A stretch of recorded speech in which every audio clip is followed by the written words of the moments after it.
Bonjour, mesdames et messieurs. Une semaine s'achève au Burkina Faso, une semaine très charnière, une semaine de folles rumeurs, de démentis, de mobilisation, une semaine très mouvementée dans les rues, dans les couloirs du pouvoir, mais aussi dans des officines politiques, religieuses et coutumières.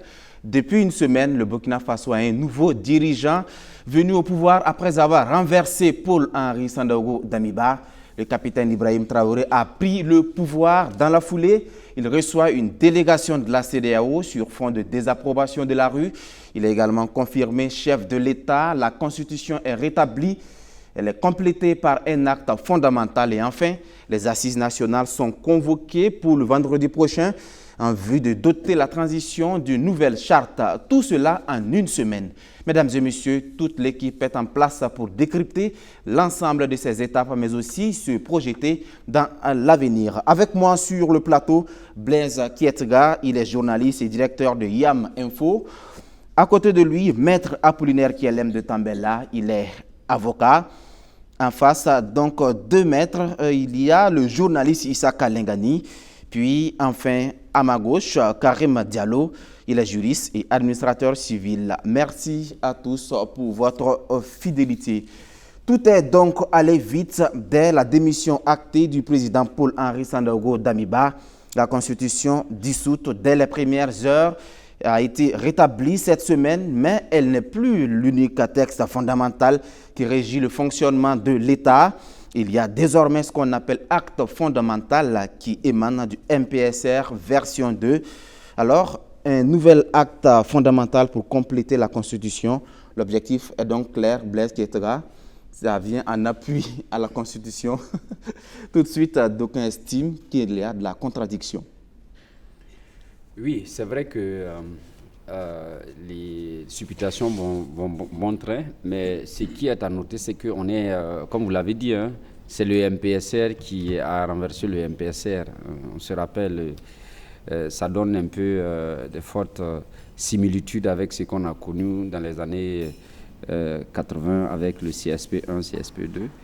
Et dans la première dynamique donc, du MPSR 1, on a eu ce fameux plutôt acte fondamental, justement, qui était venu dans le sens donc, de permettre le fonctionnement des institutions. Donc, je comprends les contradictions relevées ça et là. Ça, c'est du domaine des professionnels du droit. Mais qu'à cela ne tienne, je pense que ça renvoie à un besoin et une nécessité de continuité de l'État. Et pour l'instant, comme vous-même vous l'avez dit, les choses sont allées très vite. Donc, du coup, dans la foulée, il peut y avoir peut-être des erreurs justement, donc, d'ajustement. Mais le plus essentiel, c'est comment justement sauver le bateau Burkina Faso pour qu'on puisse justement se projeter à l'avenir. Alors, pour vous, les textes importent peu. Maître Kielem. Oui.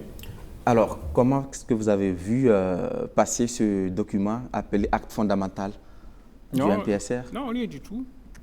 Ce n'est pas la première fois. Hein. Oui. Donc, quand Damiba est venu, il y avait aussi un acte fondamental qui avait été pris. Je crois qu'au Mali aussi, il y a un acte fondamental qui a été pris quand Goïta est venu au pouvoir. Donc, il n'y a rien de... C'est des sociétés qui essaient de s'organiser. Donc, moi, je ne vois pas là où se trouve la contradiction. Les constitutions que nous avons actuellement, c'est le parcours des pays occidentaux. C'est leur parcours qui a abouti à cette idée de constitutionnalisation et à la façon dont on fait les constitutions. Et d'ailleurs, même ces constitutions-là ne reflètent pas nos sociétés. Donc, actuellement, Mais ce sont les peuples qui les adoptent. Oui. Voilà pourquoi c'est un référendum en 1991 que le peuple a décidé. Allez-y à Falangundu, demandez à un citoyen de vous expliquer la Constitution, même s'il a voté pour la Constitution. Demandez-lui de vous expliquer ce que ça veut dire la Constitution. Mais ce n'est pas les gens de Falangundu qui ont rédigé l'acte fondamental du écoutez, MPSR. Moi, je suis même professeur de droit. Hein? Le droit constitutionnel, on l'enseigne en première année de droit. Dès la 4e année, si vous demandez à un étudiant de 4e année de vous expliquer la Constitution, il ne sait plus, il a oublié. Est-ce que vous avez vu? Donc, c'est parce que les gens ont voté que nécessairement ils le comprennent et qu'ils le maîtrisent. Parce que ce n'est pas notre parcours. Voilà. Donc, maintenant, nous essayons de chercher notre voie. Voilà. Donc, c'est en titubant, en tâtonnant que chaque peuple arrive à se frayer son chemin. Maintenant, c'est parce que maintenant qu'on prend des actes fondamentaux. Quand ces élèves ont pris le pouvoir, il n'y avait aucun texte.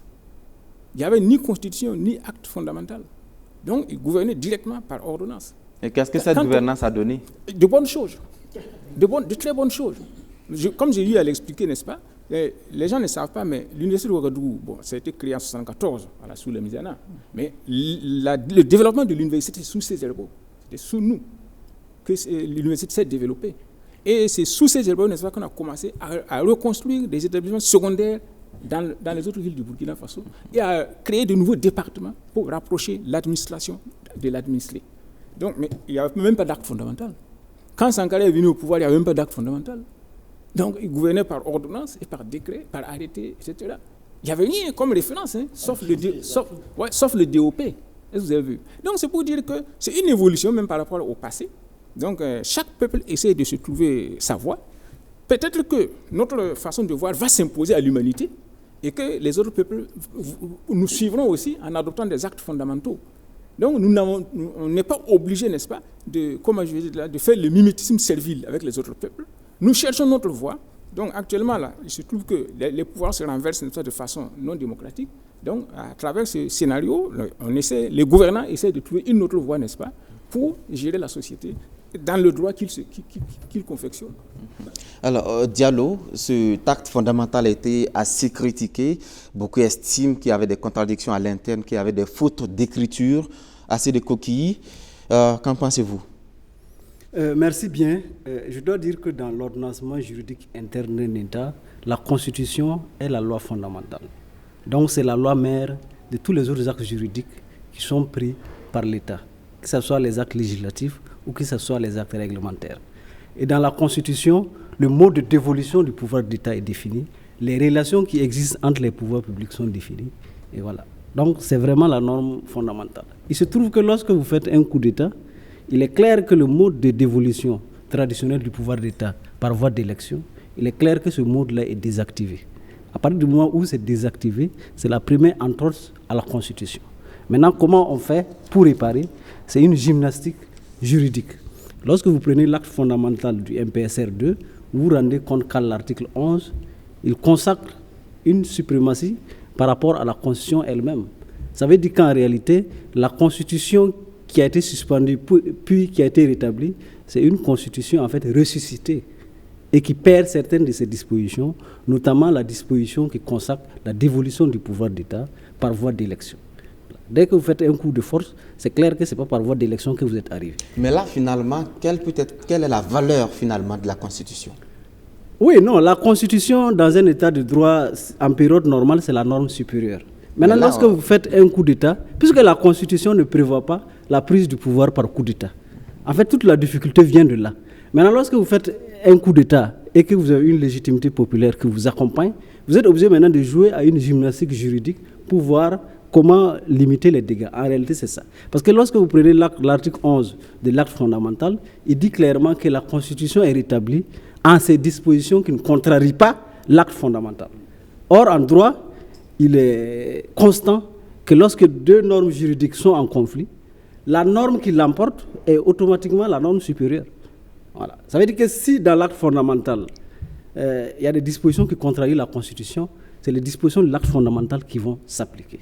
Si on doit avoir une lecture linéaire, en principe, ça veut dire qu'elle est supérieure à la Constitution. Donc, ça veut dire qu'en réalité, la Constitution qu'on a rétablie là, c'est une Constitution ressuscitée dont on a désactivé certains éléments. Mais la majeure partie des éléments subsistent. C'est pour ça, lorsqu'un tel exercice se présente à vous, il est clair que c'est un exercice assez difficile. Il faut avoir une certaine lucidité pour étudier tous les scénarios.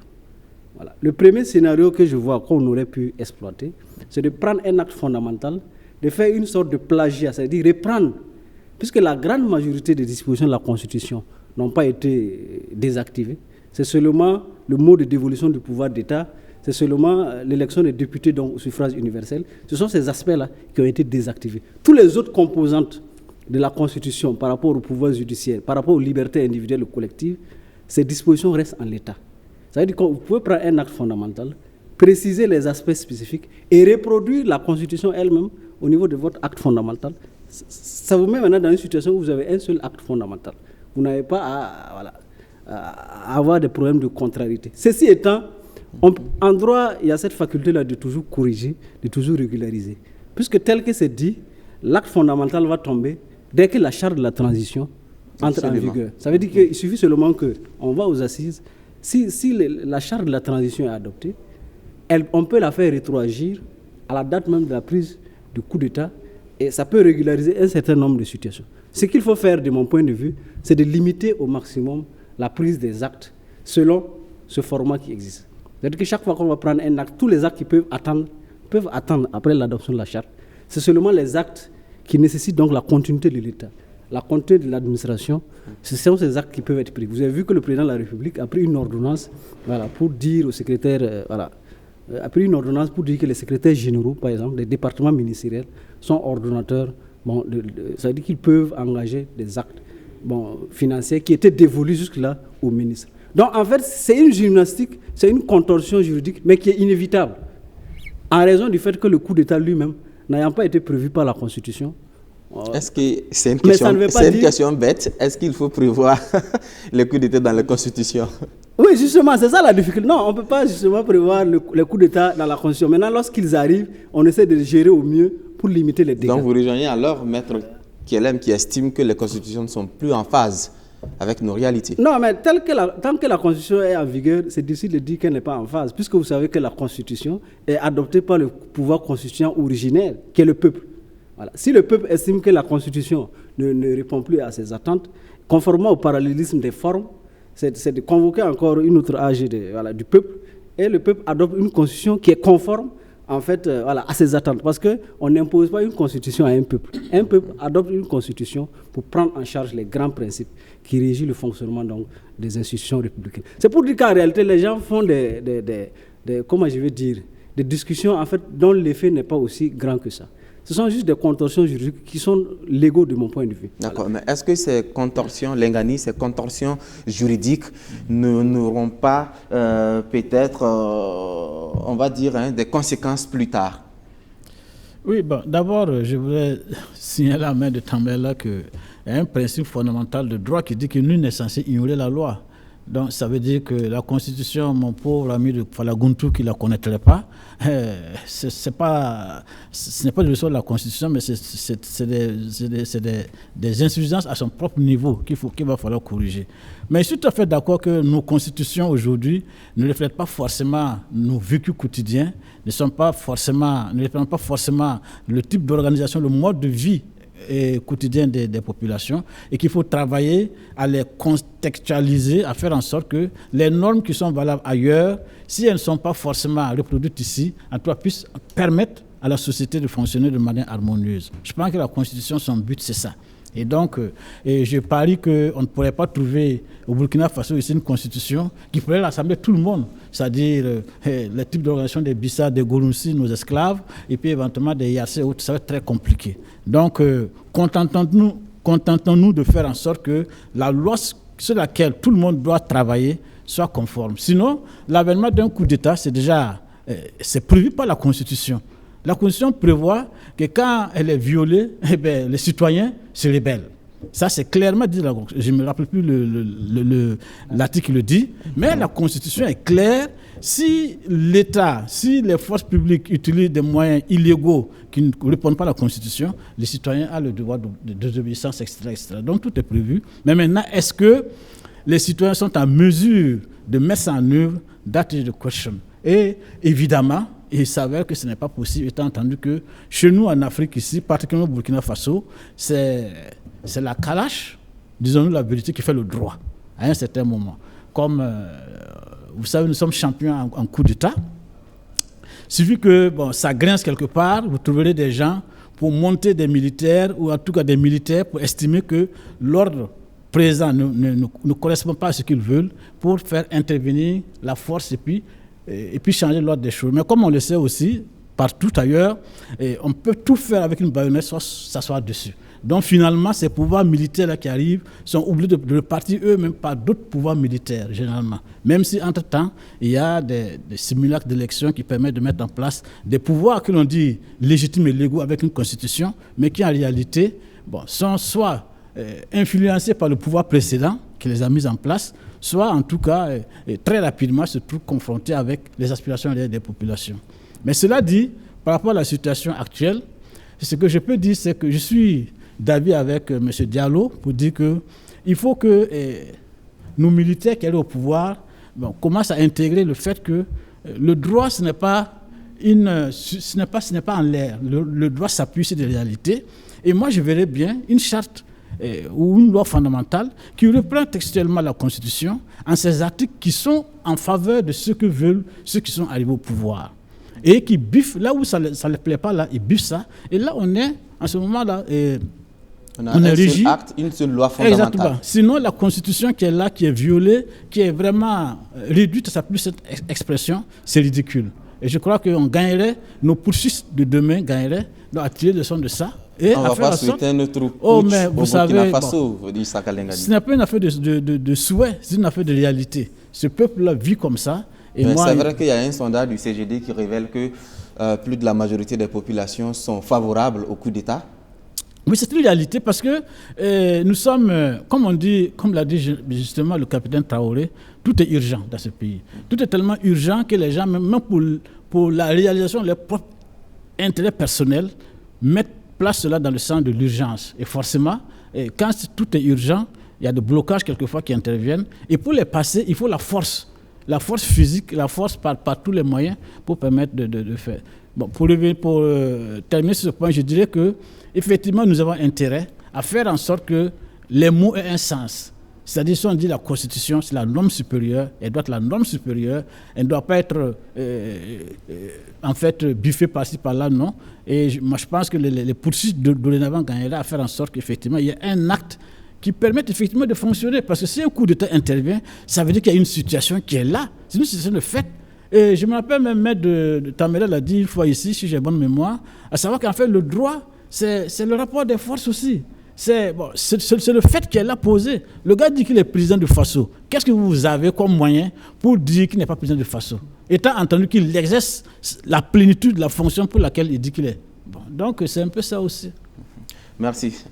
Rapidement, avant qu'on passe. C'est pour dire, vous-même vous avez dit qu'un sondage révèle que les populations sont majoritairement pour le coup d'État, n'est-ce pas? Oui. Vous savez, il y a un gouvernement, un pays qui a le gouvernement le plus instable dans le monde, c'est l'Italie, où le gouvernement change beaucoup.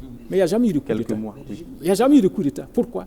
Parce que leur constitution est conforme à leurs aspirations. C'est tout.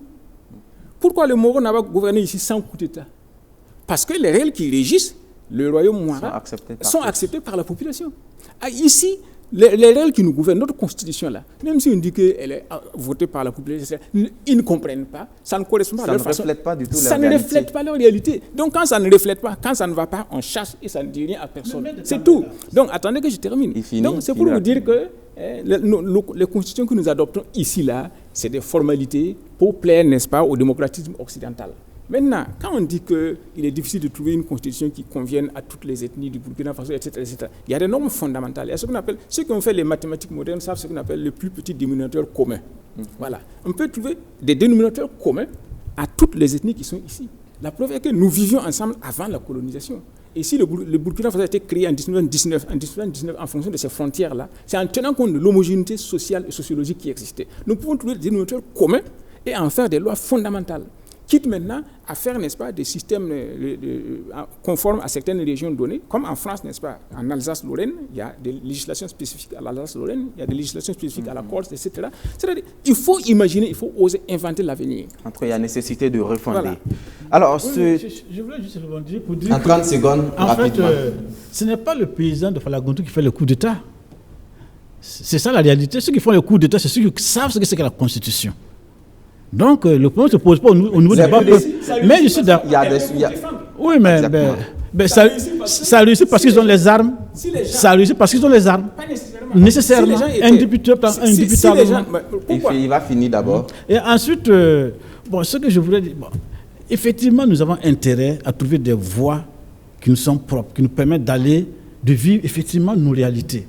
Mais je dis, ça demande, c'est un travail très profond que les intellectuels ont la paresse de vouloir mener.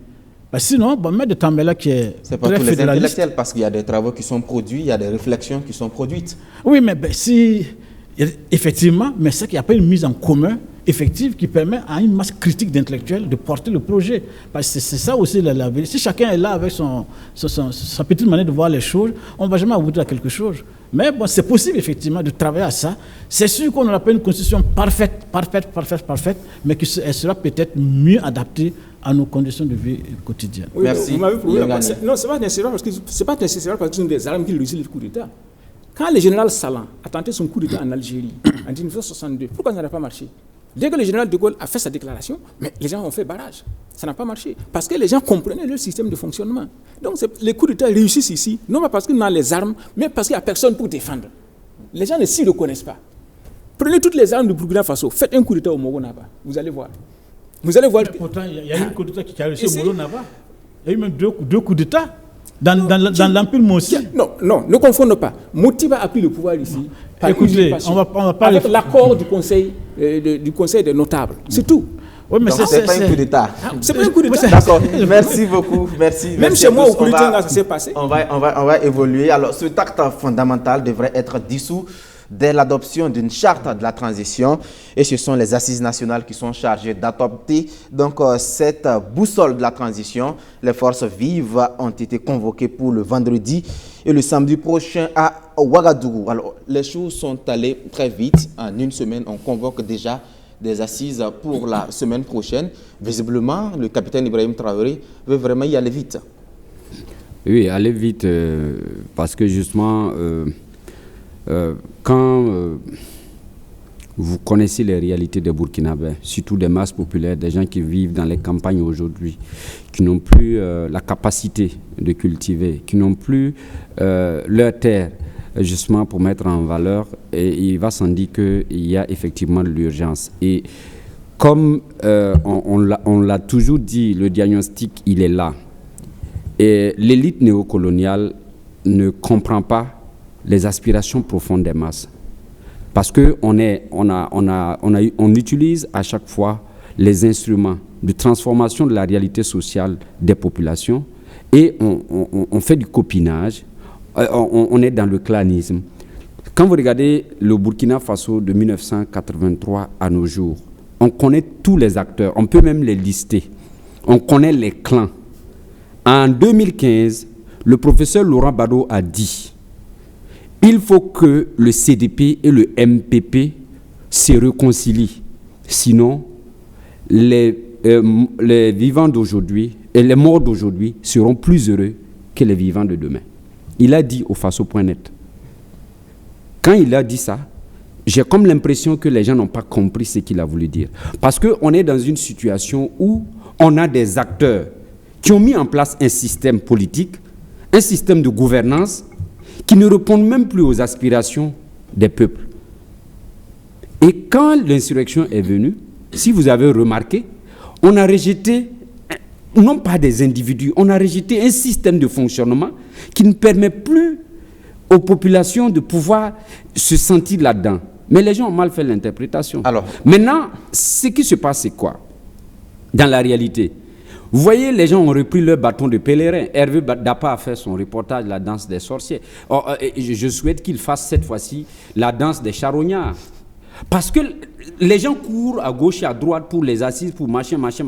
C'est pas pour l'intérêt supérieur des masses. Et on va les impliquer encore, on va les convoquer. C'est tout à fait juste. Mais maintenant, il faudrait que les gens aient pitié d'eux-mêmes et aient pitié du Burkina Faso. Parce qu'on le dit, on ne peut pas comprendre que selon les dernières statistiques, quand vous prenez les enfants qui ont 18 à 35 ans, ils représentent une grande partie de la population. Et ces jeunes aujourd'hui sont désœuvrés. Ces jeunes n'ont pas d'orientation. Ces jeunes aujourd'hui sont dans le chômage béant. Et pendant ce temps, vous avez une élite comprador qui se sucre le champagne. C'est ça la réalité du Burkina. Est-ce qu'avec Ibrahim Traoré, on peut penser à une rupture désormais? Quand vous voyez les jeunes qui sont sur le terrain, la première interview du jeune, je ne suis pas, vous me connaissez, moi je ne suis pas du genre à insulter des gens qui dirigent ou du moins à critiquer de façon aveugle, mais quand vous voyez la première interview que le jeune homme a dit, quand il dit qu'il y a des zones où les gens mangent des feuilles, vous pouvez comprendre ça dans ce pays et les gens ont le courage. C'est extrême. Et les gens ont le courage de sortir porter des vestes, dire à la télé. pendant que les populations sont dans la misère. C'est ça la réalité du Burkina. Vous avez aujourd'hui des zones où on continue avec des ambulances à moto, pendant qu'il y a des véhicules qui sont parqués.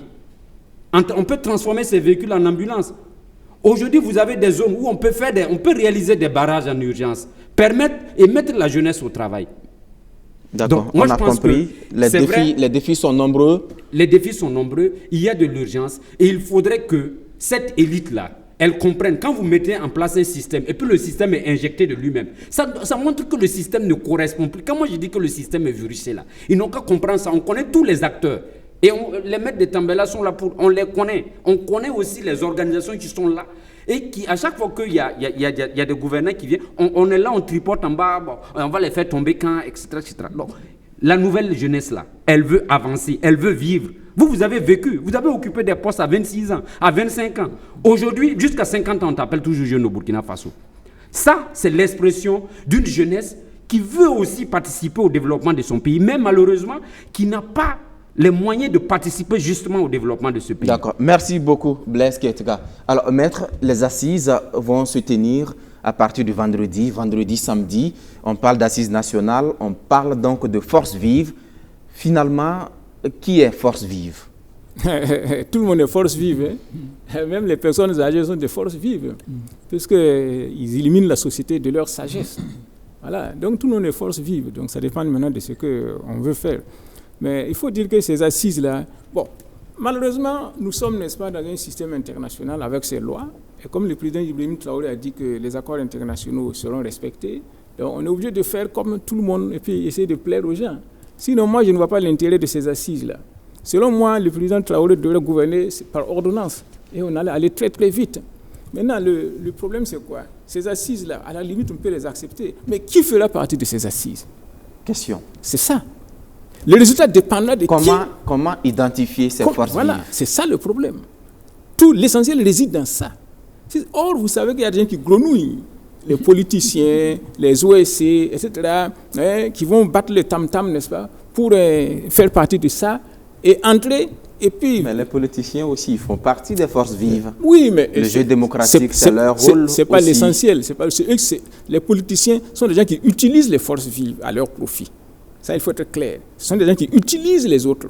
Ils sont faits pour ça. Reste aux autres de refuser d'être utilisés. Oui, mais écoutez, est-ce qu'ils ont le choix? On a dit qu'il y a des gens qui mangent des feuilles. Quand vous mangez des feuilles pour survivre, et puis quelqu'un vient avec 1000 francs, au moins, c'est toujours bon à prendre. Est-ce que vous avez vu? Oui, mais il y a eu des élections. Les populations qui ont le plus voté, ce ne sont pas ces populations en souffrance. Oui, donc c'est pour vous dire, n'est-ce pas, que tout dépendra du contenu des assises là. Si c'est les mêmes qui vont revenir, qui feront partie des assises, ils feront en sorte que les résultats seront conformes à leurs intérêts, donc en vue des prochaines élections, et d'abord même pour empocher des prébendes pendant les assises, et ensuite en vue des prochaines élections, ils feront les choses en vue de leur propre projection. Maintenant, il faudra maintenant, en fonction de ce qu'on veut vraiment pour le pays, savoir qui désigner pour faire partie de ces forces vives. C'est ça que tout le problème se pose dedans. Voilà, parce qu'il faudra éviter, n'est-ce pas, que ce soit toujours les mêmes qui soient là et qui gangrènent le pays. Voilà. Merci. Alors, Diallo, qui est force vive? Bon, a priori, moi, je vois 4 catégories.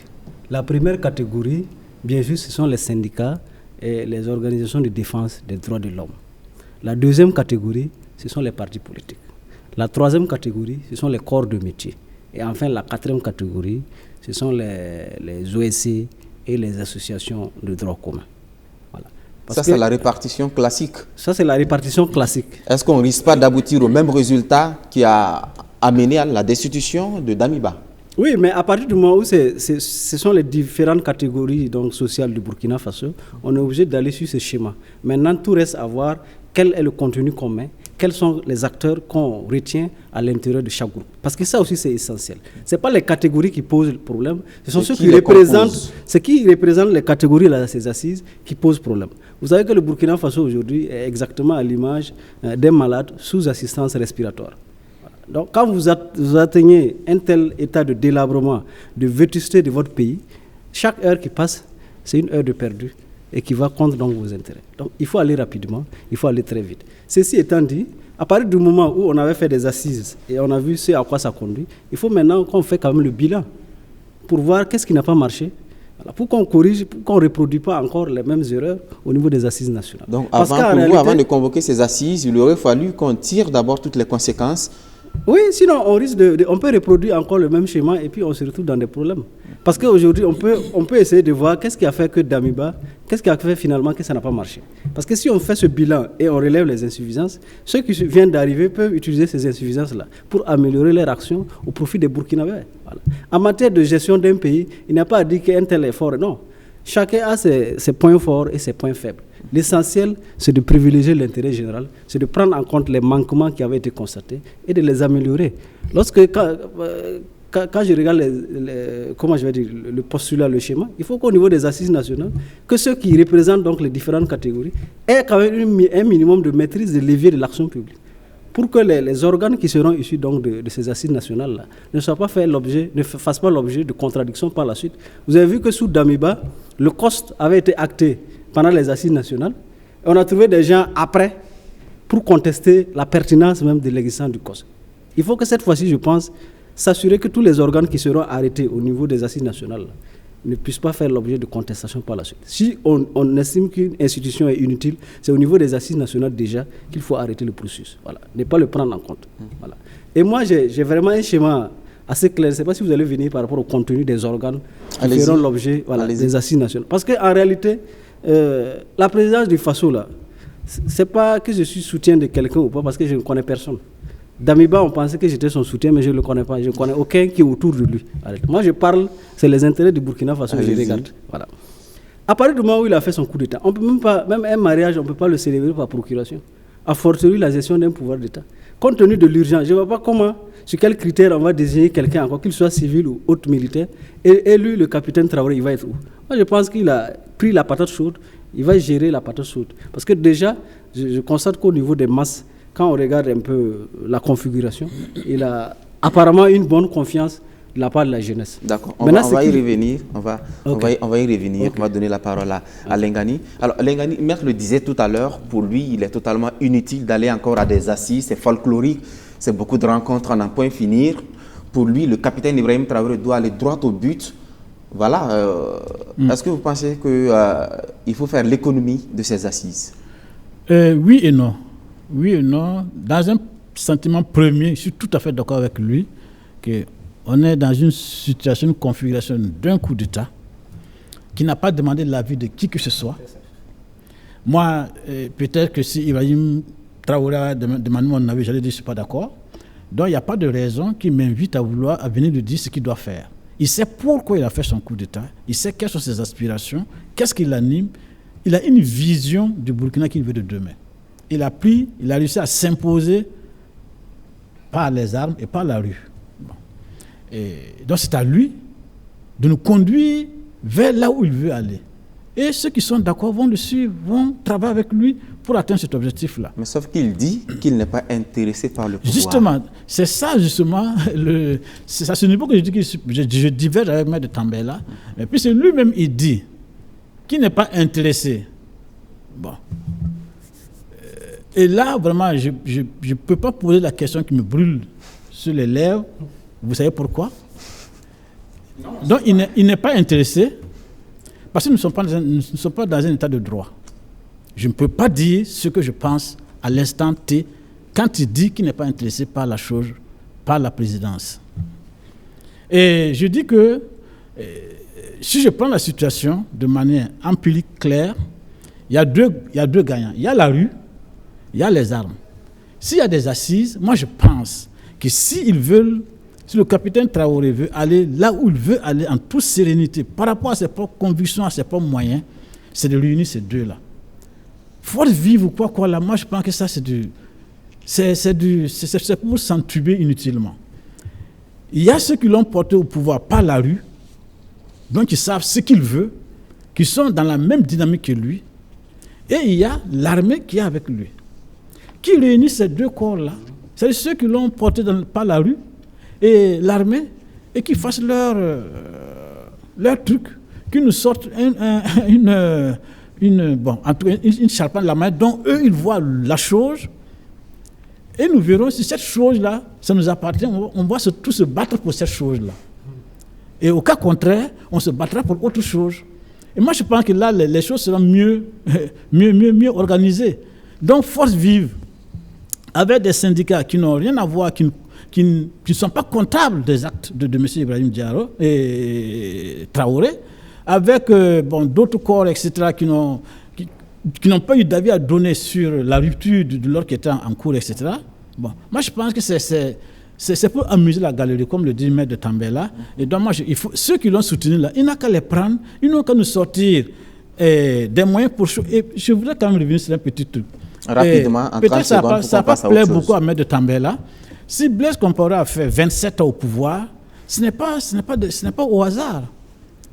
Après la révolution démocratique et populaire, il y a eu des assises nationales qui ont fait 4 ans, le bilan de 4 ans de révolution, et qui ont sorti des pistes que l'on peut partager ou qu'on ne peut pas partager, mais auxquelles la majorité des gens ont contribué et ont partagé, et qui ont permis de mettre en route un nouvel État qui, Kaya a fait jusqu'à 27 ans.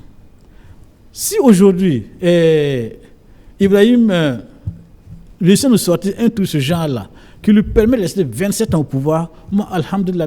Non, mais ce n'est pas forcément ça l'idéal. Les 27 années de gestion n'ont pas forcément apporté que de bonheur. Oui, bien sûr. Mais, en témoigne l'insurrection populaire qui a drainé du monde. Exactement.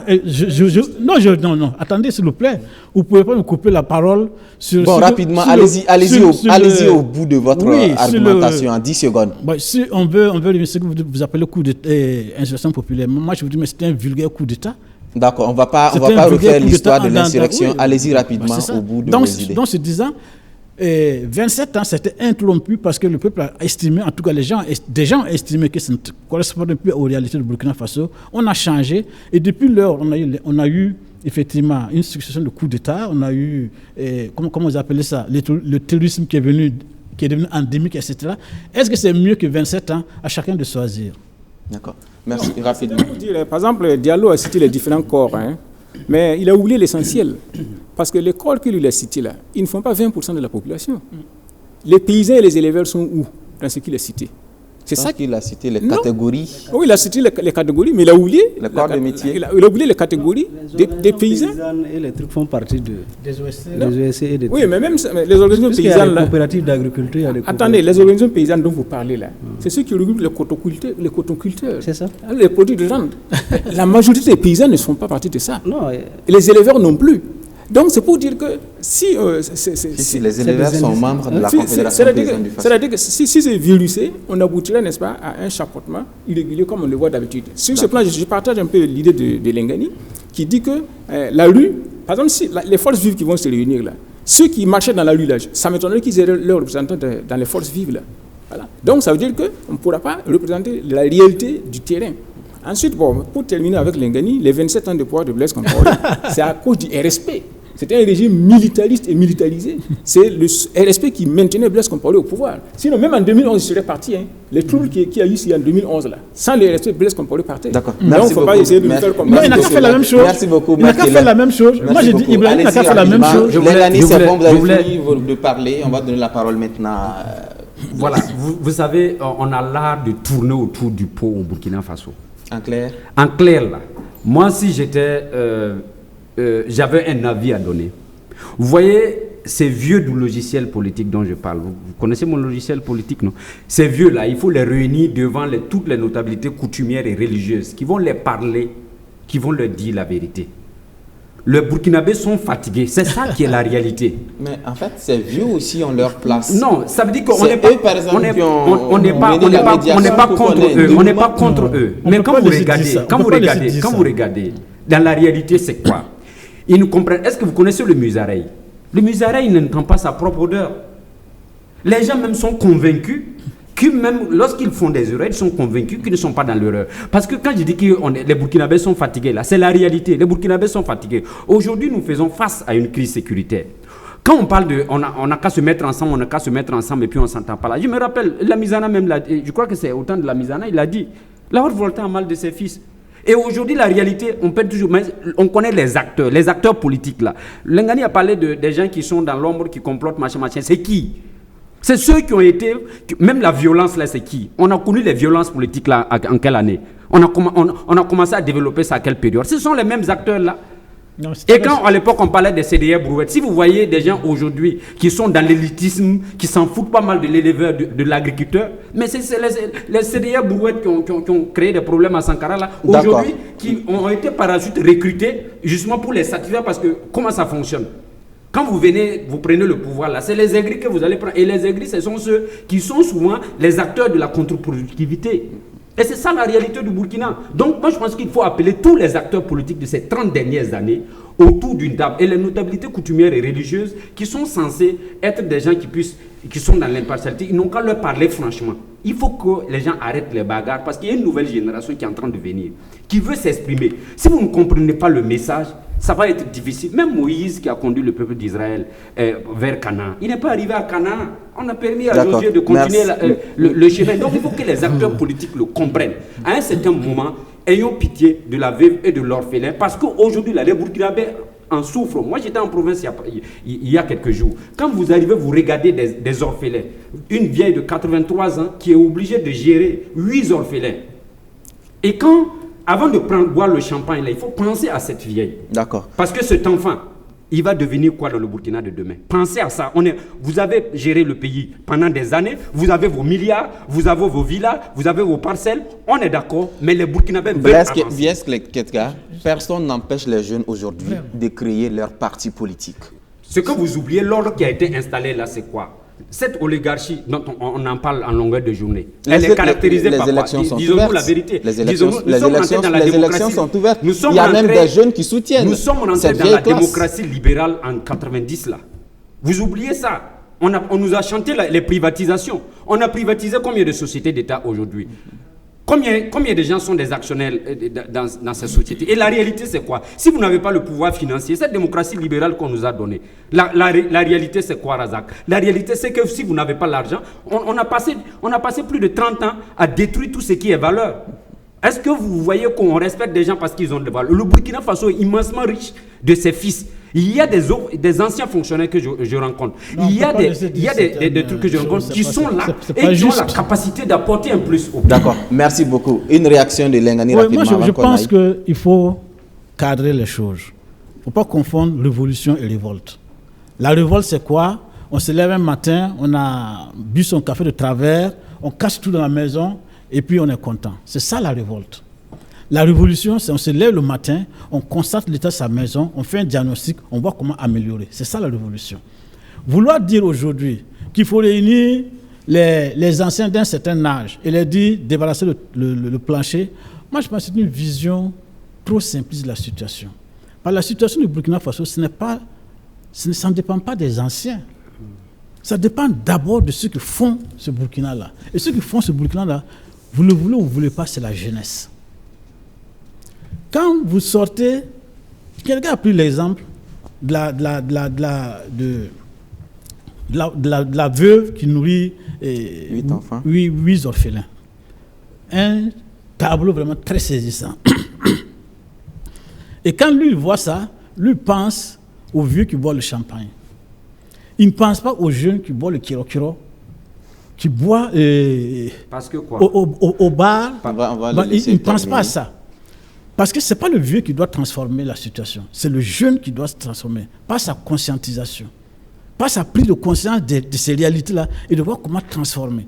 Le vieux, comme il le dit, il a fini sa phase, il est en train d'aller vers sa sortie. Il faut l'accompagner à sortir, il ne faut pas le bloquer pour l'amener à des assises où il va dire... Moi je dis, sachant raison garder, ce pays-là a besoin de tous ses fils, anciens comme jeunes, chacun à sa place. Et pour que chacun ait sa place, il faut qu'il y ait une répartition. Moi, j'espère bien que les assises qui viennent là vont permettre de poser de manière claire la question de la place des différentes générations dans l'édification du Burkina nouveau. D'accord. Merci beaucoup. Merci beaucoup, mais Lengani. Ce n'est pas en anathémisant certains, en disant vous êtes des anciens, c'est à cause de vous. Bon. Mais tout ce qu'on accuse là, de 30 ans de quoi là? Mais si dans leur 30 ans, dans leur âge là, ils étaient jeunes, au moins ils faisaient ces choses-là. D'accord. Merci beaucoup. Donc, c'est pas une affaire Lengani, merci beaucoup, Lengani. Alors, Maître Kellem, on a longuement parlé de la composition des forces vives de la nation. La question qui se pose également, c'est quel type d'organe pour une bonne marche de la transition? Donc, ça revient à la même chose. Hein. Si ça ne dépendait que de moi, aucun organe. C'est-à-dire, le président, il légifère par ordonnance et il gouverne par décret, il prend des arrêtés ministériels et puis on roule. Est-ce que là, est-ce qu'on ne craint pas un abus? Non, attendez, je vais vous dire. Il ne pourra pas le faire. Je dis si ça ne dépendait que de moi. Mais il ne peut pas le faire parce que j'ai évoqué les accords internationaux auxquels nous avons souscrit, et notamment la CEDEAO, qui ne permettraient pas de faire cela. Est-ce que vous avez vu? Dans tous les cas, la CEDEAO condamne déjà le coup d'État? Non, elle condamne le coup d'État pour ça. Mais puisque la CEDEAO gère les périodes de transition quand il y a coup d'État. Et donc, pendant cette période de transition-là, la CEDEAO va imposer des normes qu'on ne pourra pas dévier si on veut éviter les sanctions, etc. Donc, on ne pourra pas le faire. Sinon, par exemple, tel que j'ai dit, Thomas Sankara a gouverné de cette façon et avec efficacité. Césaire a gouverné de cette façon, avec efficacité. Lamizana a gouverné de cette façon. D'accord. Pour vous, par exemple, on n'a plus besoin d'un organe législatif. Non, normalement pas. Mais on sera obligé d'y aller. puisque ce sont les structures internationales qui l'imposent. Sinon, ce n'était pas nécessaire. Même regardez, sous Damiba, quand il y a eu l'ALT, l'Assemblée législative de transition, qu'est-ce qui s'est passé? On a dit au nom de la sécurité, on a fait voter une loi d'habilitation qui permettait au gouvernement de légiférer par ordonnance pour prendre des mesures urgentes. Est-ce que vous voyez? Donc même bien qu'il y ait eu l'Assemblée, mais le président procédait encore par ordonnance sur des matières urgentes. Donc ce qui veut dire que cette ALT-là, en fait, sa signification ne se justifie pas. S'il n'y a pas d'ALT, on suppose qu'il pas de COST également, un conseil d'orientation? Non, pas du tout. Non, c'est des choses, comment je veux dire, c'est des structures budgétivores inutiles qui créent encore la fraction sociale, qui augmentent la fraction sociale. Donc, alors que si, par exemple, il y a un minimum d'organes, le président, de toute façon, il n'est pas élu. Ça, c'est clair et net. Donc, il n'est pas responsable des quotas démocratiques. Ensuite, merci beaucoup. Ensuite, il est là pour un temps déterminé. Il reste 2 ans maximum. Mais qu'on ne perde pas trop de temps à faire des salam-alek. D'accord. Merci beaucoup. Quel type d'organe pour la transition? Vous savez, moi, je ne suis pas dans ces organes, comme l'a dit. Hein, parce que si on se met à créer des organes par-ci, par-là, d'autres vont se sentir dedans, d'autres ne vont pas se sentir dedans. Et c'est ce qu'on a observé. On a observé le retour d'un certain nombre d'individus sur l'échiquier. C'est comme si les périodes de transition sont l'occasion pour certaines personnes d'être ressuscitées politiquement. Donc moi je pense qu'actuellement on a une urgence. L'urgence c'est comment sauver le bateau Burkina Faso. Oui, mais... Comment justement, moi je pense que c'est mieux de créer des organes où les gens vont résoudre leurs propos, les contradictions. Une assemblée nationale, un gouvernement, un conseil d'orientation, quel type d'organe? Moi, je pense qu'il faut permettre... Quand je parlais des personnes âgées, je n'ai pas dit qu'il faut les écarter. Je pense que j'ai dit qu'il faut leur dire la vérité. Parce qu'aujourd'hui, il ne faut pas transférer les combats. D'accord. Voilà, parce qu'on a vu des situations où des gens ont ramené leur bagarre de lycée dans la gestion du pays. Voilà, il y a des gens qui ne se parlent pas, des responsables d'institutions, parce que quand ils étaient élèves, ils ont eu des problèmes avec une fille. Donc, il faut permettre aux gens de résoudre leurs contradictions politiques internes, leurs lignes idéologiques là. Il faut mettre en place un organe qui pourrait être chapeauté, de mon point de vue, par les autorités, les notabilités coutumières et religieuses, pour les permettre d'épurer leurs contradictions internes. Parce que quoi qu'on le dise là, on est dans une situation où il y a des contradictions internes. Si vous voyez qu'à chaque fois on est dans l'éternel retour du commencement, c'est qu'il y a un problème de contradiction interne. Donc il faut créer un organe pour que les gens résolvent ça là-bas et qu'ils pensent au Burkina de 2050, de 2040. Parce qu'aujourd'hui, on est dans une situation de fragilité. Et si nous, on se fragilise à l'interne encore, on va permettre à l'ennemi de venir nous terminer. D'accord. Merci beaucoup, Blaise Ketega. Alors, Diallo, quel type d'organe pour une bonne transition? Bon, moi, je considère que le schéma classique, dans un état de droit normal, repose sur 3 composantes. On a le pouvoir exécutif, on a le pouvoir législatif et on a le pouvoir judiciaire. Tel que la situation se présente, et pour éviter effectivement que l'ensemble des pouvoirs ne soit concentré entre les mains d'une seule entité, je pense qu'on peut mettre en place une assemblée législative de transition. Maintenant, tout dépend des éléments qu'on va mettre à l'intérieur. Parce qu'en réalité, ce n'est pas que les organes sont inutiles en eux-mêmes, mais c'est le travail qui leur est consigné, c'est leur capacité même à prendre en charge les préoccupations des Burkinabés. C'est ça qui est important. Donc moi, je suis à une solution intermédiaire. C'est-à-dire qu'on met une assemblée législative de transition en place, comportant avec combien de membres, par 60, exemple? Moi, je vois 60 membres. Les 52, à raison de 13, issus des différentes catégories que j'avais énumérées tantôt, et 8 personnalités qui seront nommées par le président du FASO sur la base de leurs profils, sur la base de leurs connaissances, de la formulation et de la mise en œuvre des politiques publiques. D'accord. Un organe législatif, un organe gouvernement. Législatif, j'arrive. Maintenant, pour les modalités de prise en charge, comme on est dans une situation assez critique, on va seulement servir les indemnités de cession aux membres qui seront en l'ALT. Si vous, le commerçant qui est à Rodouoko, s'il est dans l'ALT, il va faire simplement ses activités ordinaires. Et s'il y a une session, il part se présenter, il prend des indemnités de session. On n'a pas besoin de prévoir un salaire pour les membres de l'ALT. Ça, c'est le premier aspect. Le deuxième aspect, on peut prévoir, comme dans le schéma classique, il y a 2 sessions.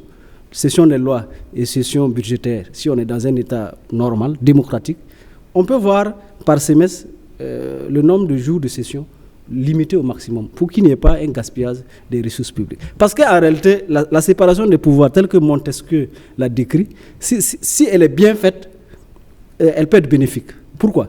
Parce que le pouvoir législatif va légiférer, va prendre des lois conformes donc à la volonté du peuple. Le pouvoir exécutif va exécuter. Et s'il y a des problèmes pratiques de sanctions ou de mise en œuvre d'une loi quelconque, le pouvoir judiciaire est là pour trancher. Moi, je pense qu'on peut garder ça. Maintenant, par rapport au cost, comme j'ai vu dans l'acte fondamental que le président de la République nomme à la haute administration civile et militaire, on peut trouver un système où il va fondre le cost dans les autres aspects de l'architecture institutionnelle. C'est-à-dire qu'il va mettre les membres du MPSR qui lui sont proches au niveau des points stratégiques, au niveau du gouvernement, à l'administration du territoire, à la défense, sécurité, à la justice et aux affaires étrangères, par exemple. Et pour les autres postes, il peut donner ça à des techniciens civils. Il peut aller chercher les compétences partout où elles se trouvent. Voilà. Parce que c'est ça aussi le problème du Burkina Faso. Lorsqu'on a des compétences variées, mais qui sont dispersées, ça fait qu'on ne se retrouve pas. Il nomme un premier ministre civil, qui est un technicien, qui connaît les réalités du Burkina Faso. On n'a plus besoin d'oiseaux rares, qu'on exporte, qui vient, et bon, il faut 3 mois, 6 mois avant de se mettre au parfum des choses, de commencer à dérouler son programme. Donc, un premier ministre local, compétent, qui a une bonne maîtrise et de l'administration publique et du secteur privé, qui met en place un gouvernement de plus 25 membres.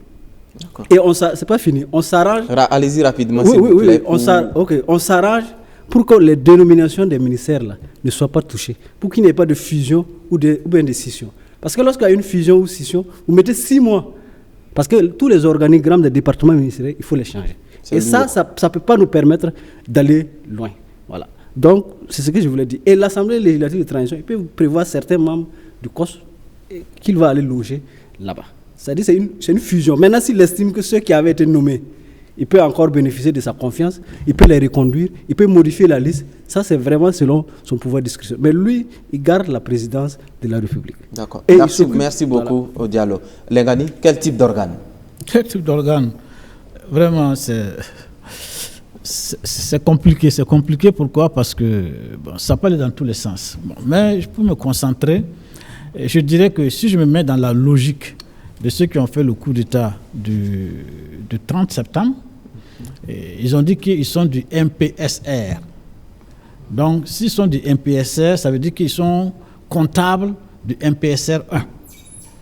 Et donc, partant de là, moi, je pense qu'il faut faire d'abord, le MPSR devrait se réunir, faire le point de ce qui a marché, ce qui n'a pas marché, et en fonction de ce qui va sortir comme bilan, puisque nous, on ne les connaissait même pas. MPSR, on ne sait même pas qui était là-bas. Bon. Donc, ils font leur salade, ils sortent, ils nous disent, voilà, le MPSR, après s'être réuni, à l'issue de machin, a décidé de ça. Parce que ceux qui sont toujours au pouvoir, c'est les mêmes. En dehors de 2 ou 3 qui sont hors du pays. Bon, peut-être qu'ils vont trouver un moyen pour les consulter aussi. Ça, c'est leur affaire. Bon, donc, à l'issue de ça, on nous dit, voilà ce que le MPSR a décidé, et maintenant, nous, on regarde ce qu'ils vont faire. Je dis, et je laisse constant là-dessus, nous sommes dans une situation d'un coup d'État. Et ceux qui ont fait le coup d'État ont quelque chose derrière la tête. Moi, je pense qu'il faut respecter ce qu'ils ont derrière la tête. Il leur permet de mettre ça en œuvre pour qu'on voit de nos yeux.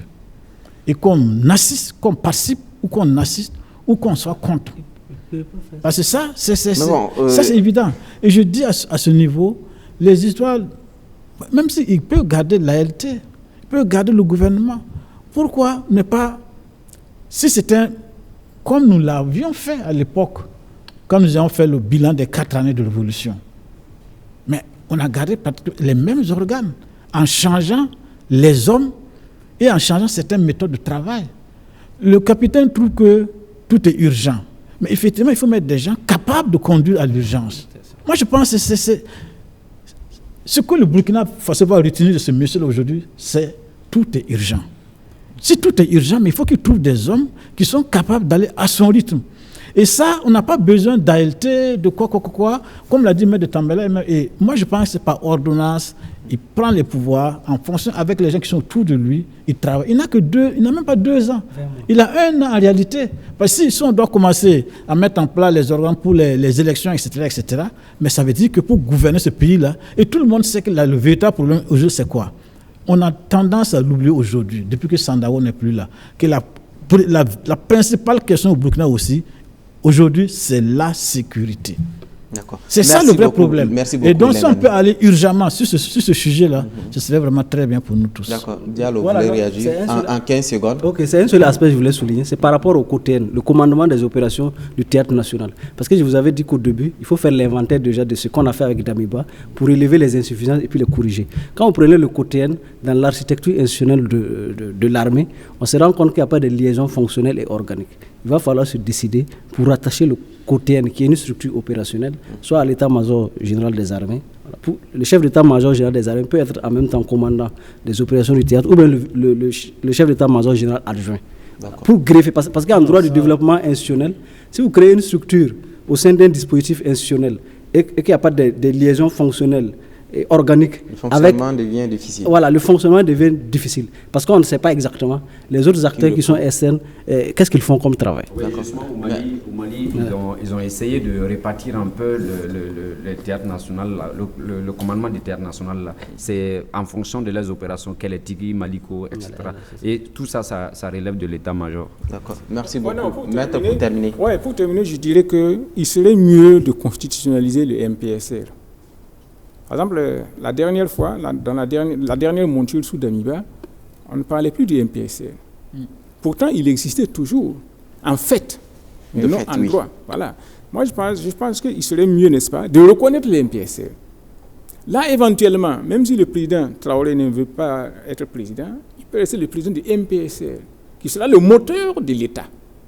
Est-ce que vous avez vu? L'élément de contrôle et d'orientation de l'État, le MPSR. J'ai déjà souligné Est-ce que là, ça ne sera pas un doublon? Pas du tout. Dans le cas où on aura un gouvernement, non, pas du tout. Un organe législatif. Pas du tout. Je vous ai dit, n'est-ce pas, les pays socialistes ont fonctionné comme ça pendant longtemps. Il y avait le secrétaire général du parti, qui était l'homme fort du pays. Il y avait un président, un chef d'État, un premier ministre et un gouvernement. Et maintenant, le secrétaire général du parti était l'élément moteur du système. Est-ce que vous avez vu? Donc je pense que ça peut nous convenir. Qu'on le veuille ou pas, même sous Damiba, c'est le MPSR qui était le moteur du système. Donc moi je pense qu'il serait mieux de codifier carrément, de reconnaître juridiquement l'existence du MPSR. Et puis le président du MPSR, n'est-ce pas, étant, même en Iran, attribuer des prérogatives, bien sûr. En Iran, c'est la même chose. Hein. L'ayatollah... non, voilà, Khamenei, ou c'est quoi là? Voilà. Oui, c'est lui l'homme fort du pays. Mais pourtant, vous avez un président, vous avez un premier ministre, vous avez un gouvernement. Donc moi, je pense que ce modèle-là peut nous convenir. Là, le MPSR va rester un cadre d'orientation. Si tu t'écartes de leur orientation, là, on te le cadre vite. Voilà. Et maintenant, on choisit, n'est-ce pas, un minimum de membres des organes en place là. Très peu. Moi, je pense que Diallo a parlé de 60 membres de l'ALT. Pour moi, c'est trop. 30, c'est suffisant. Et puis le gouvernement aussi, on réduit le nombre du gouvernement. Regardez par exemple, au temps de la Misana, là, pendant longtemps, les membres du gouvernement ne dépassaient pas 15. Hein. C'est après que maintenant le nombre est devenu pléthorique. Mais pourtant, on gérait bien le pays. C'est vrai qu'on n'était pas aussi nombreux, c'est vrai, mais il faut reconnaître qu'on n'avait pas les moyens modernes de maintenant aussi. Voilà, à l'époque, là, il fallait tout écrire. Maintenant, on a des ordinateurs qui vont plus vite. Donc, on peut garder le même nombre de ministres, 15 par exemple, et puis on réduit au maximum. Et puis, on fait vite. D'accord. Merci beaucoup. Alors, Maître, on a parlé longuement des organes de la transition. Alors, qui pour diriger cette transition? Mais pourquoi pas moi? C'est votre droit, vous êtes un citoyen pour diriger cette transition. Moi, je vois, n'est-ce pas, des gens qui citent des noms, qui disent que... Mais je vous pose une question. Avant le 24 janvier, là, est-ce que vous connaissez le colonel Damiba? Bon, moi, je le connaissais, pour l'avoir lu à la fac. Mais combien de gens le connaissaient? Avant le 30 septembre, là, qui connaissait le capitaine Traoré? Il a surgi comme ça du néant, il a pris le pouvoir. Ce qui veut dire que n'importe qui peut gouverner le pays. Il y a des gens qui ont des capacités. Les gens qui ont des capacités, mais c'est parce qu'on ne les a pas encore vus. Alors on se retourne toujours vers ceux qu'on a toujours vus et qui nous ont créé les mêmes salades depuis des années. Donc une personnalité peut sortir comme ça, du néant, et être capable de révéler de meilleures qualités que ceux que nous connaissons jusqu'à présent. Mais je vous prends même un exemple. Quand Thomas Sankara est venu au temps de la Révolution, qui le soupçonnait? Qui soupçonnait qu'il pourrait faire ce qu'il a fait? Donc, c'est-à-dire qu'il y a des gens qui ont des atouts, que soit que le système brime, soit que parce qu'ils ne veulent pas se mêler de la salade que les gens fabriquent, voilà, donc ils restent en retrait. Sinon, il y a beaucoup d'hommes de qualité. On n'est pas obligé de se référer aux mêmes hommes qui nous ont créé des salades depuis des années. Ibrahim Traoré conserve le pouvoir ou est-ce qu'il passe la main à Issoufou? Bon, moi, je souhaiterais qu'il conserve le pouvoir. Pourquoi? Parce que c'est sa chose. Celui qui ne se bat pour la chose est pour lui, oui ou non? Vrai ou faux? C'est sa chose. C'est lui qui s'est battu pour sa chose. Donc, il y a des, par exemple, quand vous dites, n'est-ce pas, que bon, il y en a qui disent qu'il faut que, comme c'est des militaires, donc il faut que les généraux, les colonels là, prennent le devant, tout. Mais ils étaient où? Ils étaient où? Et ils sont plutôt complices du système, qui n'ont pas voulu combattre parce qu'ils y trouvaient leurs intérêts. Donc, si vous mettez un haut gradé, n'est-ce pas, comme militaire, comme chef de l'État, il va revenir remettre en cause ce que les jeunes là ont fait. Parce que ça ne l'arrange pas. Alors donc, moi, je préfère... Ces gens qui n'ont pas pu... Mais quand Dadis Camara a pris le pouvoir comme capitaine en Guinée, qu'est-ce qu'il a dit? Mais quand on lui a parlé des généraux, il a dit, mais ces généraux, ils étaient où? Ah ouais? Ils étaient où? Alors, vous êtes où? Alors donc, la situation, vous arrangez. Vous avez soutenu la situation. Nous avons pris des risques. Parce que n'oubliez pas, le capitaine Traoré qui a pris le pouvoir là, il a risqué sa vie. Il aurait pu mourir. Parce que si le coup d'État avait échoué, il pouvait mourir dans les combats. Ou alors être pris, n'est-ce pas, fait prisonnier. Alors donc, il a risqué beaucoup. Donc moi, je pense que, vu ce qui s'est passé, il s'est battu. Qu'il assume. D'accord. Il s'est battu pour sa chose. Merci beaucoup, maître. Blaise Keïta, Ibrahim Traoré conserve-t-il le pouvoir? En tout cas, quand on a parcouru un peu l'opinion dans la semaine, la plupart des Burkinabés estiment que c'est lui qui devrait conduire justement le bateau. Maintenant, bon, peut-être dans les autres organes qui ont été énumérés ici, trouver en fait franchement des gens qui sont porteurs franchement un certain nombre de valeurs qui puissent le permettre justement de bien conduire à bon port ce bateau-là. Parce qu'il faut se rappeler, c'est vrai qu'en Corée du Nord, la succession est dynastique, mais Kim Jong-un a pris le pouvoir à 27 ans. Il suffit seulement qu'il soit encadré justement par des gens qui ont une bonne vision du pays, qui pensent que, justement, parce que vous savez, la jeunesse, là, quoi qu'on dise, l'énergie est dans la jeunesse. Et la jeunesse du Burkina est très riche, contrairement à ce que certains dinosaures politiques veulent nous faire croire. La jeunesse burkinabé est très riche. Non, je vous dis ça. D'accord, merci beaucoup. Dans tous les domaines, que ce soit dans l'armée, dans les universités, etc., la jeunesse burkinabé est très riche. Il suffit seulement d'être bien encadré. Et s'il est bien encadré par des gens vraiment qui veulent le développement du pays, vous allez voir que non, ça passe comme une lettre. Merci beaucoup. Diallo, Ibrahim Traoré conserve le pouvoir pour vous? Oui, par principe, les assises nationales sont souveraines. Ouais. Mais c'est une grille de lecture que nous, on émet. Moi, je considère qu'en l'état actuel de notre pays, vu l'évolution de la situation et vu le soutien donc, populaire dont il bénéficie, c'est mieux que lui-même il garde le pouvoir d'État. Maintenant, il faut qu'il s'assure du soutien de l'armée dans sa globalité pour nous éviter encore une deuxième surprise désagréable comme ce qu'on a vu avec Damiba. Parce qu'en réalité, c'est ça. Le pouvoir est entre les mains de l'armée. Si c'est un élément de l'armée qui doit gérer, il faut qu'il s'assure d'une certaine homogénéité au sein donc, du dispositif militaire. D'accord. Merci à partir beaucoup, du moment Diallo, où ça c'est bon, je pense que les dieux, les membres des ancêtres, on va les implorer pour que tout se passe bien. D'accord. Pour finir, Lengani? Moi, je n'attends pas de savoir qui va diriger pour demander à Dieu de sauver le Burkina. Vraiment que Dieu mette sérieusement sa main, sinon ce pays-là va vraiment vers des lendemains extrêmement difficiles. Et je pèse mes mots quand je le dis parce que Et effectivement, en l'espace d'une semaine, on a oublié la contradiction principale qui oppose le peuple burkinabé aux touristes pour se focaliser sur des contradictions internes. C'est-à-dire, et ça veut dire que nous sommes un peuple qui a des problèmes de capacité à analyser la situation, à se mettre en phase avec les réalités pour inventer son avenir. Et là, c'est vraiment très sérieux. Et ce faisant, les assises dont je ne juge pas de l'opportunité d'ailleurs, qui vont se tenir, et surtout de la composition, qui va diriger le Burkina Faso à l'issue de ça, on entend dire, comme le disent certains, et là je vais en contradiction avec ceux qui disent que la majorité du peuple veut que ce soit un tel ou Y, et il m'étonnerait que ceux qui professent ça là puissent démontrer, nous dire la base sur laquelle ils décident que le peuple veut ça ou ça. Parce qu'il ne s'agit pas d'aller se mettre au milieu de la place de la nation, en pleine manifestation, écouter les gens, puis venir dire que le peuple a dit. Le Burkina, c'est plus de 20 millions. C'est vraiment autrement plus important que ça, et plus sérieux que ça. Donc cela dit, comme l'a dit M. de Tambela, aujourd'hui, c'est devenu une affaire de choses. Le capitaine Ibrahim Traoré a sa chose. S'il peut nous écouter, s'il peut nous entendre, moi, Lengani Issaka, je dirais que la meilleure manière de travailler, c'est de s'entourer lui-même des gens qui vont dans la même direction que lui et qui soient comptables avec lui de ce qu'il va faire. Moi, je pense que c'est le plus important pour quitter dans ça. Sinon, s'il ne fait pas comme ça, je ne souhaite pas ça. Mais dans 6 mois, on va être à la même case départ. D'accord. Merci, Lengani. Et ça, on ne veut pas de ça. Moi, je veux que pour un mal, pour un bien, de mon point de vue, on n'a pas besoin d'arriver jusqu'à cette extrémité. On y est arrivé. Comment faire en sorte que ça ne se répète pas? Moi, c'est ça, c'est le logique que moi je suis. Alors, au cas où Ibrahim Traoré décide de ne pas être le président de la transition, au cas où également aucun militaire n'est plébiscité, on va finalement se rabattre sur les civils. Alors, maître, quel civil? Non, moi, il n'y a pas de quel civil. Non, voilà. Au cas où nous sommes dans des... Non, c'est pour vous dire. Pour moi, la question... On se projette dans l'avenir. Je vous ai déjà dit que n'importe qui peut être le président du Faso. N'importe qui. Voilà. Donc, c'est une question de structure et d'encadrement, etc. Vous avez vu que quand le président Ibrahim Traoré est venu là, bon, des mesures ont été prises. Ça veut dire qu'il y a une équipe qui est là qui travaille.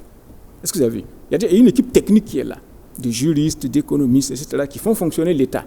Donc maintenant, c'est la vision que le chef de l'État seulement peut donner, et puis on va dans ce sens-là. Donc n'importe qui, c'est une machine. L'État est une machine qui travaille, qui est permanent, qui est continu. Donc celui qui est chef d'État vient seulement pour donner une impulsion selon sa vision des choses. Voilà. Mais même vous avez remarqué que le gouvernement est dissous, mais les secrétaires généraux font continuer, l'État continue avec les secrétaires généraux. Donc c'est pour dire que pour moi, ce n'est pas une personnalité particulière. Celui qu'on va désigner, il est là. S'il ne fait pas l'affaire, on le met de côté et on prend un autre. Alors, vous ne désignez pas, mais sur ce plateau, nous allons faire un petit jeu. Il y a des noms qui circulent déjà. Je vais les citer. En 5 secondes, chacun va dire ce qu'il pense de cette personne. Premièrement, docteur Rassabalga Sidou Ouedraogo. Blaise Keïta. Non, je le vois Premier ministre, pas président. D'accord, merci. Docteur Rassabalga Sidou comme président? Bon, moi, ça ne me dit rien. Là, pourquoi pas? Pourquoi pas? Donc, il a les compétences, il a la vision, donc pourquoi pas? Lengani? Tous les Burkinabés peuvent, donc docteur peut aussi. D'accord. Bon, moi je le vois comme conseiller spécial du président du Faso, par défaut maintenant Premier ministre. D'accord. En 2, Lassina Zerbo. Lassina Zerbo, parce qu'on n'ignore pas que notre crise que nous vivons, au-delà de la crise sécuritaire, il y a des questions d'énergie. Il y a des problèmes, il y a des problèmes au niveau d'énergie, etc., etc. Donc, moi, je le vois beaucoup plus comme quelqu'un qui va être pour l'instant en arrière-plan, parce que j'aurais appris qu'il a des ambitions beaucoup plus... D'accord. Merci beaucoup. Maître? Il a l'étoffe d'un chef d'État. D'un chef d'État. Donc, pourquoi pas? Pas dans une situation exceptionnelle. D'accord. Lengani? Moi, oui, l'épisode du prêt au beau qui a construit le bunker à Manga, moi, ça me laisse froid. D'accord, merci. Diallo? Non, Lassina Zerbo, c'est un technicien averti. Moi, je le préfère plutôt au laboratoire que dans des officines politiques. D'accord. Rosine Koulibaly? Oui, dame de caractère, mais je pense que c'est vrai que dans nos royaumes, quand il y avait des situations, il y a des femmes qui ont pu faire l'exception. Oui, elle peut bien diriger, mais bon, dans cette situation exceptionnelle, j'en doute fort avec son passé avec le MPP. Ça risque d'exacerber les contradictions internes et par ricochet, ça risque de créer des turbulences au sein du MPSR. Merci. Maître Rosine Koulibaly. Oui, elle aussi, elle a l'étoffe d'un chef d'État. Et puis, ça aurait le bonheur aussi de diversifier, de nous donner une femme maintenant. Enfin une femme. Voilà, enfin une femme. Merci. Lengani. Celle est d'accord pour amener son salaire de 5 millions à 2 millions comme un chef d'État normal de Burkina Faso. Pourquoi pas? D'accord. Diallo. Bon, moi je la préfère si toutefois l'ALT est mis en place comme député à l'Assemblée nationale de transition. D'accord. Auguste Denis Barry. Auguste Denis Barry, je trouve que c'est un homme qui fonctionne mieux en arrière-plan. Donc, je le préfère aux côtés du jeune homme, avec d'autres officiers d'ailleurs qu'on connaît. Maître. Lui aussi, il a de la vision. Surtout en matière sécuritaire, je pense que c'est quelqu'un qui a de l'étoffe. Lui aussi, il pourrait être le chef d'État. Issa Kalengani. J'en garde un très mauvais souvenir de la transition 1 qui a eu lieu en 2014 en tant que responsable de la sécurité et sur la gestion de la liberté de certains Burkinabés. Merci. Diallo. Auguste Denis Barry, c'est aussi un technicien averti. Bon, je le vois peut-être à la sécurité ou à côté du président en tout cas. Merci. Zéphirin Diabré. Zéphirin Diabré, oui, pour avoir déjà eu un parcours politique et puis la dernière situation avec l'UMPP où il est allé à la gouvernance, ça va être un peu difficile. Comme je l'ai dit, on a un problème de contradictions internes entre des gens qui ont dirigé le pays pendant 30 ans. Donc s'il est devant, certainement ça va encore exacerber les contradictions. Oui, peut-être des considérations politiques, sinon il a l'étoffe. Il a bien l'étoffe d'un chef d'État. Donc moi je pense que lui aussi il peut faire l'affaire. Il a l'étoffe, mais il n'est pas dans la vision de... La manière dont je vois les choses, il n'est pas dans la vision de ceux qui ont pris le pouvoir. Merci. Bon, Zéphirin Diabré ferait un bon médiateur du Faso. D'accord. Bassolma Bazé, pour terminer. Oui, Bassolma Bazé, oui, il est, pour avoir été déjà dans le MPSR 1, il peut être utile pour justement cette dynamique du MPSR 2. Merci. Non, mais moi, Bassolma Bazé, c'est l'homme de contradiction. Voilà, c'est l'homme, n'est-ce pas, quand il était syndicaliste, n'est-ce pas, qui disait que oui, il ne faut pas réduire le traitement des citoyens, etc., etc. Et quand il est parti au gouvernement, on a augmenté le prix de l'essence 2 fois. Merci, maître. Et il n'a rien dit, et il est resté dans le gouvernement. Merci Donc beaucoup. moi, je ne le vois pas. Lengani. Moi, je le vois dans la dynamique des nouveaux hommes forts du pays, avec quelques réajustements, je pense qu'il peut bien faire l'affaire. Mais si c'est le donner la liste, je ne suis pas d'accord parce que je souhaiterais aussi que vous mettez mon nom sur la liste. D'accord, Issa Kalengani. De Tambela puisse se prononcer. D'accord, Diallo, pour terminer. Non, Bassolma Bazé, il ferait un bon ministre de la fonction publique. Bon, n'eût été la vidéo qui a fuité, je pense qu'il est un bon pion du dispositif. Quant à Lengani, moi je dis jamais. Parce que, d'accord, on va avancer rapidement. Je vous le disais plus haut, tout ce débat sur l'avenir de la transition est scruté par la CEDEAO.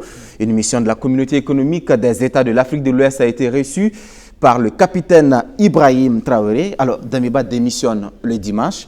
Lundi déjà, la CEDEAO dépêche une équipe. C'est finalement le mardi que l'équipe arrive à Ouagadougou. Comment vous analysez cette rapidité par laquelle l'institution régionale a dépêché donc cette équipe?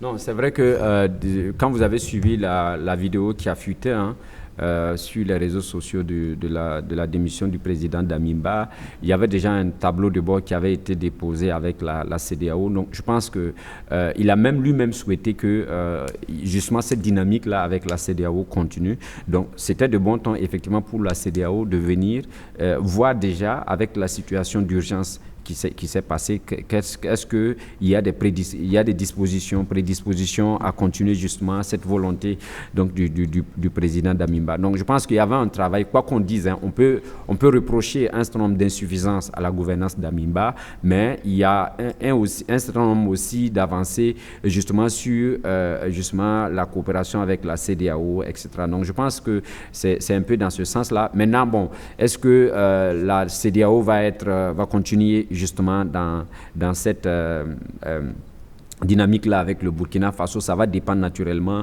des choix et des nouvelles orientations du capitaine Ibrahim Traoré et avec l'ensemble donc des forces vives, parce qu'on a posé un certain nombre de problèmes qui sont des problèmes qui sont un peu stratégiques. On a parlé de la question de la diversification des partenaires qui apparemment n'est pas du bon goût. Quand il s'agit d'un certain nombre de partenaires, apparemment la CEDEAO est réticente. On l'a vu, la situation du Mali. Donc, est-ce que l'évolution de la situation de nos rapports avec d'autres partenaires ne va pas amener la CEDEAO à se poser un certain nombre de questions? Sinon, le capitaine lui-même, il a dit que la durée de la transition ne pose aucun problème. Il suffit qu'il y ait en fait des avancées significatives sur le terrain. Merci beaucoup, Blaise. Alors, maître, c'est une visite sur fond de manifestations hostiles à la CEDEAO. Est-ce que vous avez compris ces réactions dans les rues? Oui, parfaitement. Parfaitement. Parce que j'ai déjà eu à le dire ici, ça fait 6 ans que le Burkina Faso est confronté à l'insécurité, que les gens meurent. Qu'est-ce que la CEDEAO a fait? Voilà. Donc, elle est mal placée pour venir nous dire comment nous devons nous gouverner. Donc, moi, je comprends tout à fait. Et je les ai encouragés même. Hein.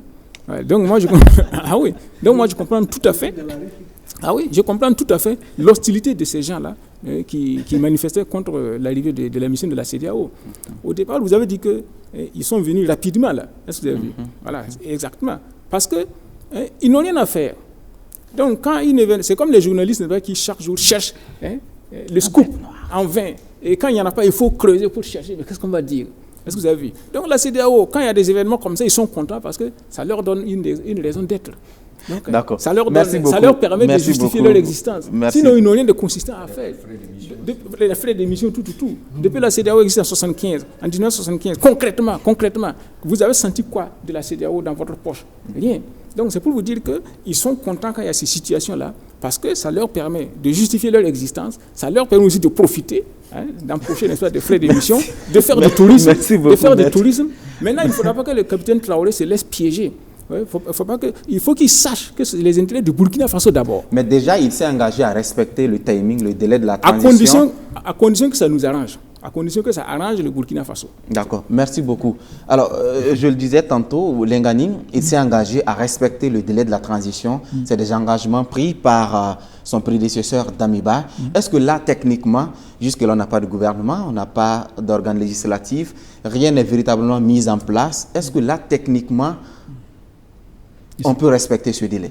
Oui, on peut. Mais d'abord, je dirais, tout à fait avec M. Tambela, d'abord, la mission était inopportune parce que venant juste après le coup d'État, vous ne savez pas qui est là, qu'est-ce qu'il veut faire, etc. Vous bondissez directement, c'est pour justifier les PRDM qu'ils ont dû empocher, ça c'est sûr. Mais en même temps aussi, ça révèle au président Ibrahim Traoré qu'il ne faut pas compter sur des gens comme les maîtres de Tambela là, qui sont vraiment imprévisibles. Parce que je me rappelle très bien que le capitaine avait demandé aux gens de rester chez eux, de laisser rencontrer les gens, parce que lui, il est un homme, il sait ce qu'il va leur dire. Mais les maîtres de Tambela ont refusé et ont bloqué la rue. Donc, c'est pour lui dire que comme la baïonnette, tout comme la baïonnette, on ne peut pas s'asseoir dessus, on ne peut pas s'asseoir sur la rue pour gouverner. On peut gagner le pouvoir avec la rue, mais on ne peut pas gouverner avec la rue. Vous remettez au bout du jour la nécessité, cette question de canaliser absolument toutes ces manifestations. C'est vraiment... Il faut peut-être aller au-delà et puis interdire totalement ces manifestations pour pouvoir avoir cette sérénité et gouverner peut-être. Oui, dans ce sens, je dirais que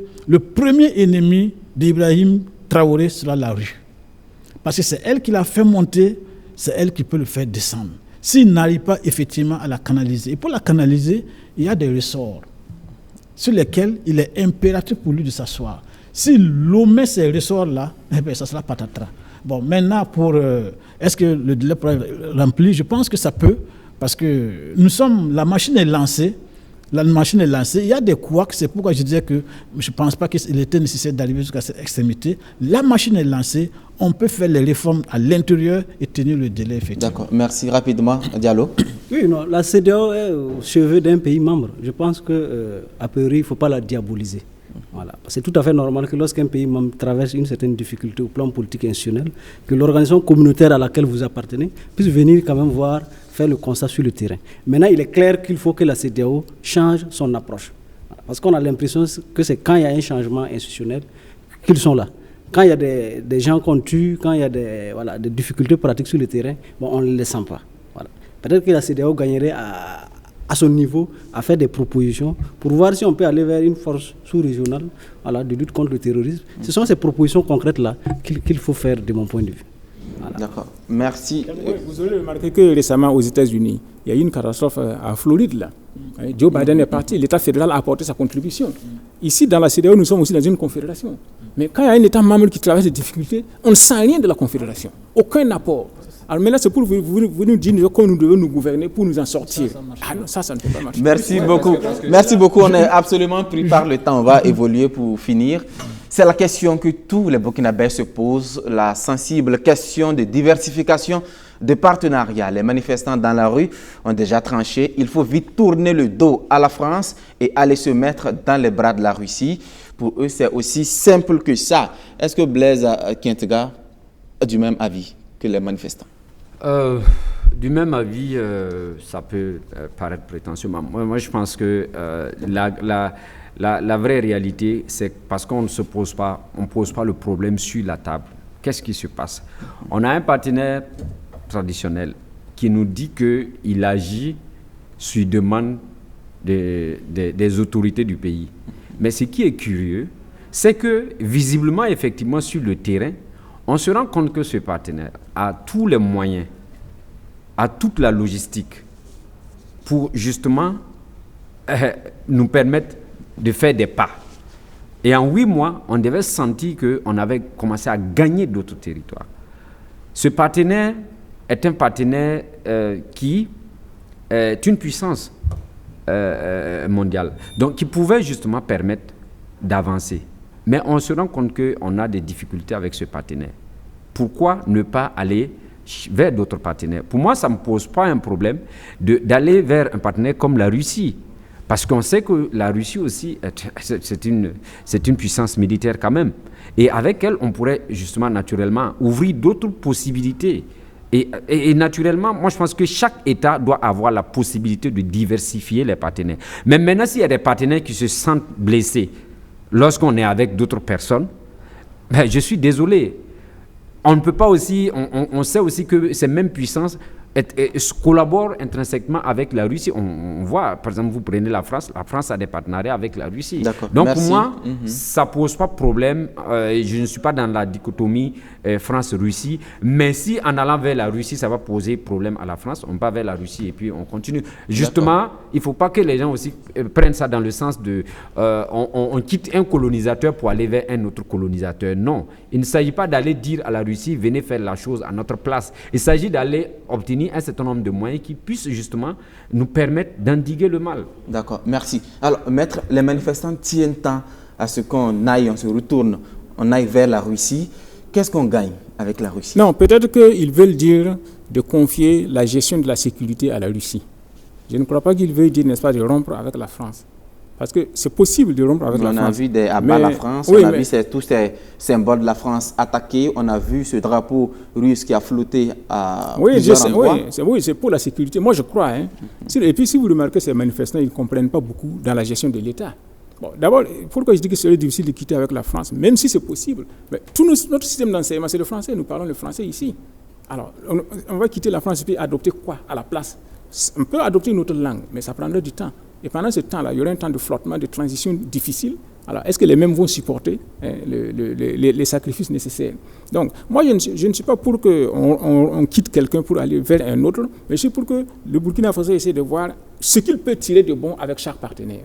C'est ça que nous devons. Nous devons voir d'abord l'intérêt du Burkina Faso. Et avec chaque partenaire, on peut trouver quelque chose d'intéressant à tirer.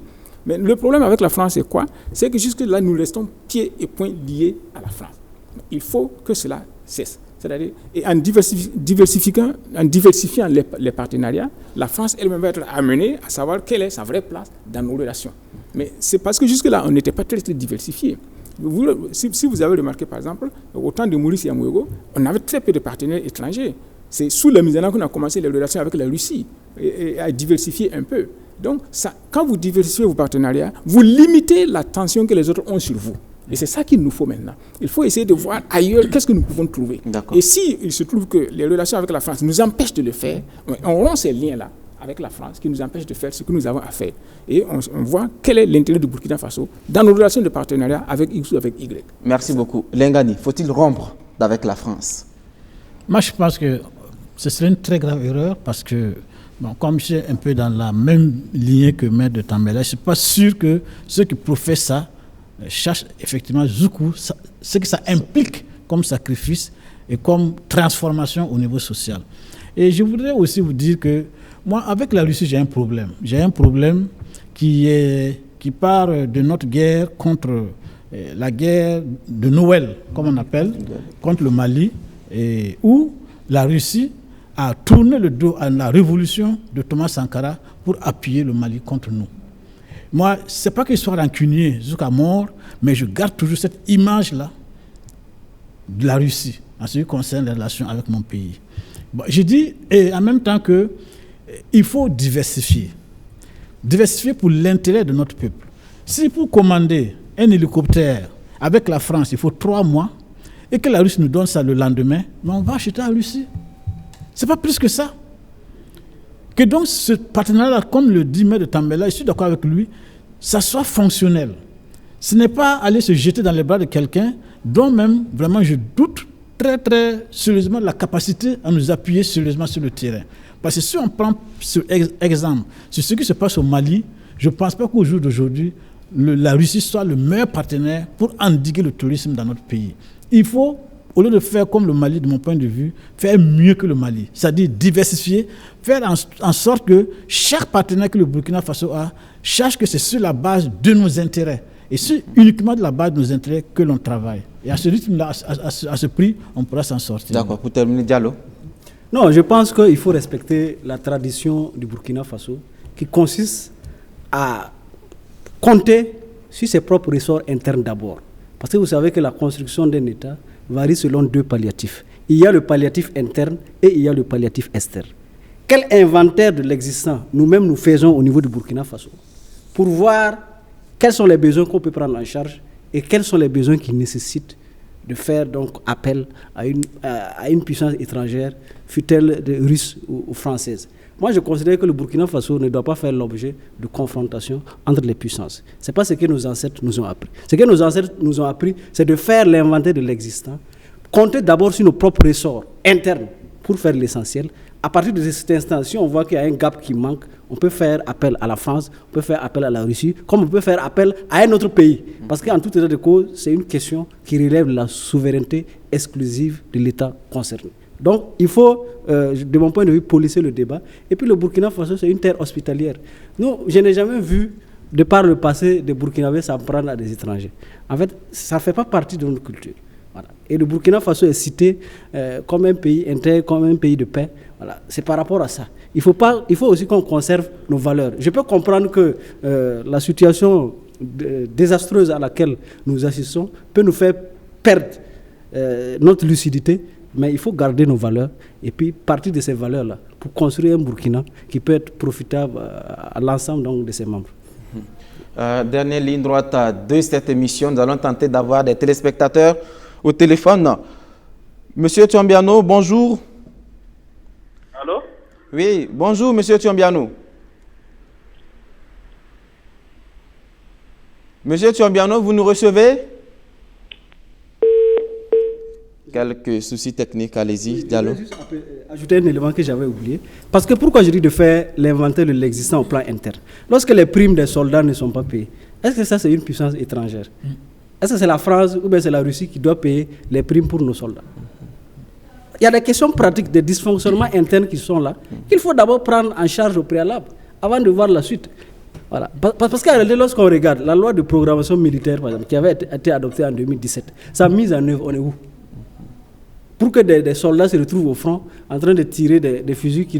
Là, le capitaine Traoré l'a dit clairement. Voilà. En témoin cette décision quand il décide de passer à des réquisitions Exactement. de véhicules. Exactement. Ça dénote quand même qu'il y a un manque criard certainement sur le terrain. Mieux, le lieutenant-colonel Evra Somda, sous le magistère du président Damiba, lui-même avait lancé un slam pour dire qu'ils n'ont pas de matériel. Bon, on ne peut pas comprendre ça.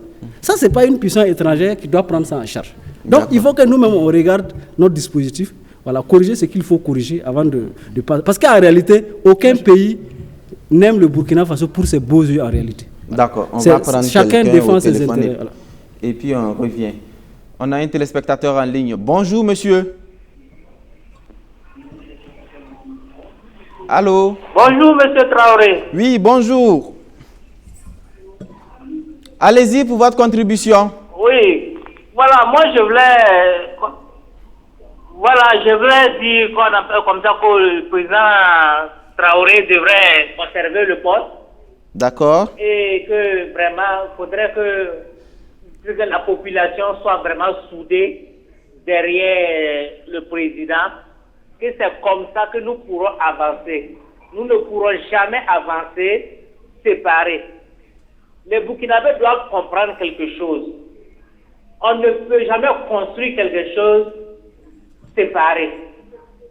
Il y a deux problèmes au Burkina actuellement. C'est que la majorité est analphabète. La minorité aussi qui est un peu instruite sous ce qu'on appelle la majorité qui est analphabète là dans le trou.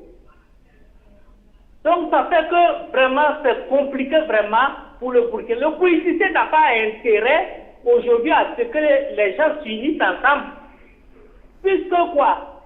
Aujourd'hui, pour que le politicien puisse faire ce qu'il veut, il faut que vraiment les gens soient divisés et puis maintenant pour que lui puisse faire ce qu'il veut. Mais aujourd'hui, on a tendance à dire que non, qu'il n'y a pas de problème entre nous populations. C'est un faux problème. Puisque nous sommes dirigés par les politiciens, ils nous manipulent pour pouvoir vraiment gouverner. Il faudrait que tout le monde s'unisse derrière le capitaine pour que le Burkina Faso puisse avancer. D'accord. Merci beaucoup, monsieur. Merci pour votre contribution, Lengani. Bon, sur ce premier point, déjà, si je peux rebondir sur ce que l'auteur a dit. Moi, je crains fort que sur ce point, le capitaine soit très mal parti. Puisque la première intervention, il a déjà catégorisé les Burkinabés. Il a parlé de retour au port Seps d'un ancien ordre établi, d'un ancien ordre. Ça, c'est un discours très mauvais si on veut unir les Burkinabés. Il n'y a pas d'anciens Burkinabés et de nouveaux Burkinabés. Quand on arrive et qu'on veut vraiment unir pour effectivement affronter l'adversaire qui est unique en face, il n'y a pas à catégoriser les gens. Je pense que c'est une très mauvaise chose. Il faut rattraper cela. Bon, maintenant, Pascal, Blaise, j'ai failli dire Blaise Pascal. Bon, Blaise disait tout à l'heure que le partenaire traditionnel que nous avons, la France, avait un certain principe des engagements. C'est-à-dire il faut l'appel de l'État de Burkina Faso pour qu'il intervienne. Bon, je pense que c'est une réalité. Qu'est-ce que notre armée nous dit sur cette question? Comment est-ce qu'elle gère l'intervention de partenaires traditionnels? Peut-être que le problème aussi c'est là. Parce que si vous êtes là assis avec vos matériels, les autres refusent pour soi-disant une certaine souveraineté de vous faire appel, c'est compliqué. Et ensuite tout retombe sur vous. Bon, je ne dis pas qu'on s'entende bien. Je ne dis pas que la France est le partenaire idéal à tout. Mais je dis que forcément dans cette affaire de France-Burkina là, nos militaires ont quelque chose à voir dedans. Il faut avoir le courage de se dire qu'est-ce qu'on a fait pour profiter au maximum, au mieux de ce partenariat-là et qu'est-ce qu'il doit refaire pour qu'on puisse profiter mieux. Merci. Nous allons tenter d'avoir M. Balbonnet en ligne. Bonjour, M. Balbonnet.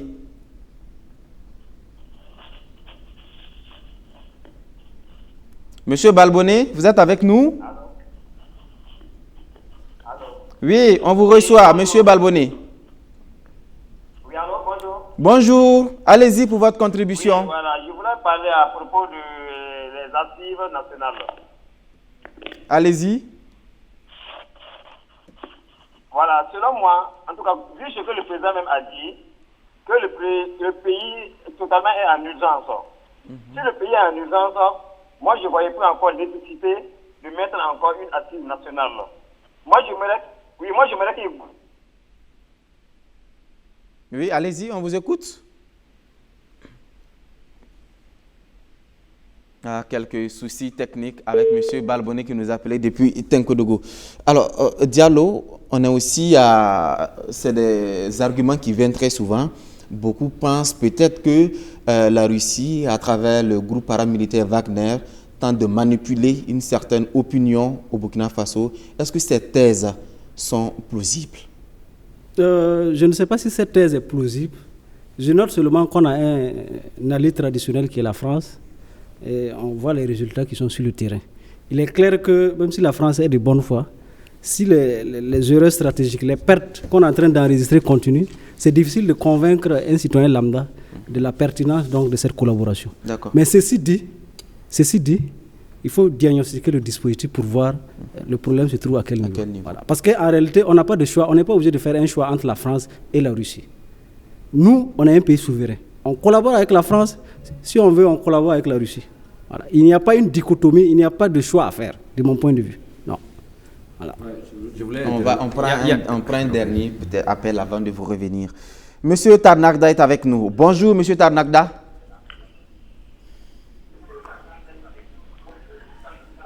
Bonjour le plateau. Bonjour, allez-y. Comment ça va? Oui, bien, et vous? Allô, vous me recevez? On vous reçoit 5 sur 5. Allez-y pour votre contribution. Justement, je vous appelais pour intervenir. Allez-y. Par rapport aux assises en question là. Ce que je fais constater d'abord, je dis bien c'est une impression que j'ai, je trouve un peu trop tôt la convocation de ces assises là. Mais peut-être que effectivement le capitaine Ibrahim et son équipe ils doivent avoir des raisons comme il parle de l'urgence. Maintenant, ce que je voulais suggérer, qu'au niveau de ces assises-là, qu'ils veillent sérieusement sur le choix en fait, des participants. Parce que le problème encore risque de se poser là-bas. Quand des gens se bagarrent pour prendre part aux assises, ça, ce n'est plus dans le sens de l'intérêt du pays. La troisième chose, contrairement à certaines personnes qui pensent qu'il peut avoir un président du MPSR et un président de la transition, de mon point de vue, je dis que ça ne sera pas une bonne chose. Parce que ce bicéphalisme risque d'apporter des problèmes à la longue. Ça dit qu'il a fait le coup d'État. Quand on regarde, en tout cas d'un point de vue populaire, il a été chose acclamé. Moi, je le suggérerais qu'il soit vraiment le président de la transition et le président du MPSR. Comme ça, comme on a dit, en fait, il assume tout du début jusqu'à la fin. Vous savez, hein, quand vous nommez un président, c'est vrai que vous avez votre vision. Mais à la longue, il peut y avoir des divergences. Et lorsque vous pensez qu'il faut changer, à force de changer tout le temps, on ne vous prend plus au sérieux. Voilà. Et là, il faut faire beaucoup attention justement à cette manière de gouverner, qui pense que non, que quand ça ne va pas, les FS peuvent recadrer. Non, ils vont recadrer comment? La seule manière de recadrer, quand les différences seront profondes, c'est dans peut-être le président passer à notre président. Et là, ce n'est même pas une bonne chose pour notre pays. Moi, je pense qu'il a fait le coup d'État. Il a justifié le coup d'État. De mon point de vue, hein, il est bon qu'il s'assume du début jusqu'à la fin. Merci beaucoup. C'est vrai que même dans certains pays, ils ont dû tenter cette espérance comme disait M. Tamela, mais le Burkina quand même est différent. Et chaque pays a ses réalités. Au Burkina, c'est mieux qu'il s'assume. Merci beaucoup. Merci beaucoup à Adama Tarnagda qui nous appelait depuis Ouagadougou. Blaise Kentuga. Le seul pays d'Europe qui devait venir mourir au Sahel pour les Africains, c'est la France. Parce que vous vous rappelez que nous, on a eu 8000 de nos parents qui sont partis mourir là-bas. Moi, je vois des gens qui disent que c'est pas normal que des Français viennent mourir ici pour nous. Mais nos parents sont morts pour la France. Et on connaît aujourd'hui, pour le pays colonisé par la France, aujourd'hui, les entreprises françaises qui se font des milliards et des milliards, il en existe. Donc, moi, je pense qu'il faudrait qu'on soit sincère. Et c'est... Comme quelqu'un l'a dit, la France ne comprend pas l'Afrique, il faut que la France comprenne l'Afrique. Aujourd'hui, le seul pays d'Europe qui devait être amoureux de l'Afrique, ça devait être la France, qui devait même déployer tout son matériel et tout son arsenal pour soutenir les Africains, avoir des liesses populaires en Afrique, c'est la France. Malheureusement, nous avons eu un passé douloureux où, à un certain moment, on a fait ce qu'on appelle un déni de la réalité sur un certain nombre de dossiers, et ça fait qu'on a eu des rapports controversé. Sinon, moi, je pense qu'aujourd'hui, que ce soit quand vous avez vu les instituts français, etc., vous prenez l'AFD qui vient en termes de partenariat de développement, c'est la France. Mais maintenant, c'est justement avoir une relation sincère. Et les jeunes Africains qui sont en train de grandir aujourd'hui vivent avec ce passé douloureux de leurs ancêtres. Donc, je pense qu'aujourd'hui, nous sommes dans une situation où, comme les uns les autres l'ont dit ici, et ce n'est pas à l'ancienne femme de dire que toutes les femmes sont pareilles. Femme n'est pas femme. Ça veut dire que si je suis avec toi et que ça ne marche pas, si je vois quelque chose qui peut m'aider dehors, permets-moi d'aller tenter l'expérience, permets-moi même d'aller découvrir si toutes les femmes sont pareilles. Donc c'est de ça qu'il s'agit. Il faut que les gens arrêtent de dire non, voilà, les partenaires sont les mêmes, c'est des mêmes impérialistes. Non, je pense qu'il y a des gens qui peuvent être sincères Et si on veut diversifier, que notre partenaire traditionnel nous donne la latitude d'aller diversifier. Autrement dit, on va arracher cette liberté de nous autodéterminer. Merci beaucoup à Blaise Lengani. On est vraiment pris par le temps. Dimanche prochain, très prochainement. Merci beaucoup. On était donc avec Blaise Ketga, journaliste et directeur de YAM Info.